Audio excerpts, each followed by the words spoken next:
सकाळू आज वर्षा स्टार्ट हो जाइए आ वर्षा है माने आम बेंगली मानकर मुंडरे गोटे कथा पशिब आग माछ आणबू यही माछ नहीं आसिले हजबैंड आज सकाल सकाल जाकि माछ पूरा फ्रेश माछ नहीं आसछंती माछ आणिकी कहउछंती कि से पुणी कटा माछ नुह गोटा माछ जे आज काट काटिकी गोटे माछर सूप सूपा फ्राए कर।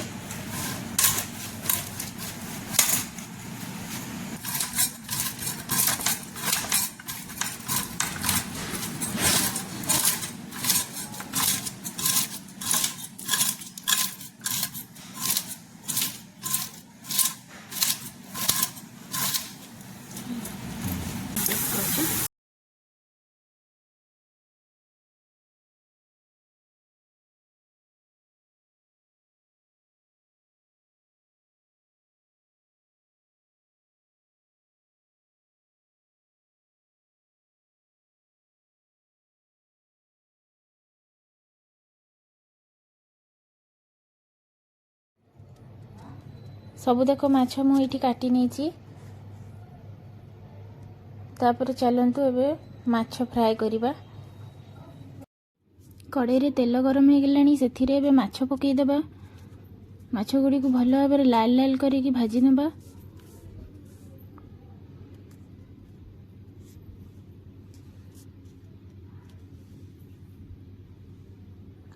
भल भाव माछटा को भाजी नेले माछ फ्राए करने भल लगे खाइबा।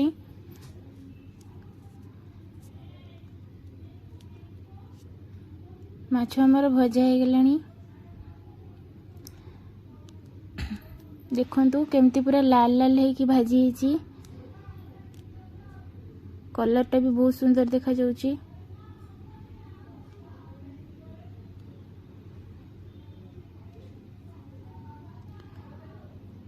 से माछ तेल रे मु एबे मसला को भाजीबी। प्रथमे मु दालचीनी नहीं जाउची तापरे कटा पियाज नहीं जाउची। माछ तेल रे टिके मसलाटा भाजिले भल लगे फ्लेवरटा आइंसा आइंसा टिके बास्ना हुए माछटा माछ झोलटा खाइबा पई भल लगे। एठी मु अदा रसुण आ कंचा लंका पेस्ट करनी थी सेथुरु 2 चम्मच दे दूची। मसला टिके कसे आसिले सेथिरे मु पियाज पेस्ट दे दूची।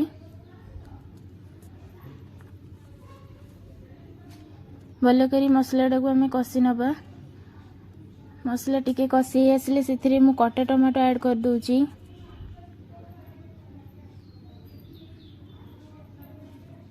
मसलाटा टिके भल करी कसिले टिके फ्लेवरटा भल आसी थे सेथिरे मु दउची हल्दी पाउडर लंका पाउडर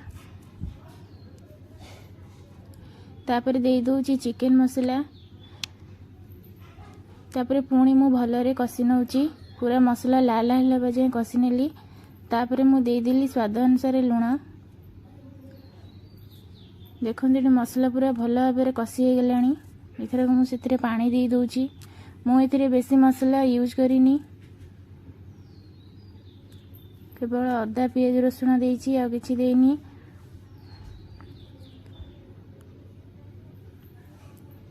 एटा अल्प पानी दूची मु टिके ग्रेवी रहिबो सेथिमे मु अल्प पानी देली। माछ तरकारीटा केन सुंदर कलर आसी पूरा टी पानी फुटी आसलानी। तापर दे देबा माछ।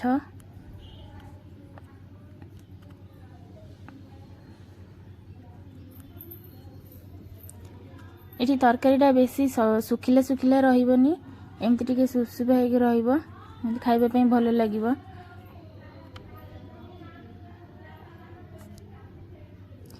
वर्षा दिन रे कहार एपरी माछ तरकारी खाइबा को पसंद सेमती कमेंट करी कहिबे मते। देखंतु हमर रेडी हो गला पूरा माछ मसला केते सुंदर टेस्ट हेची। वर्षा पाग को माछ झोल भात पूरा जमीबो बहुत सुंदर टेस्ट हेची। बास्ना भी बहुत सुंदर आसुची। हो गला हमर प्रस्तुत हो गला माछ फ्राए।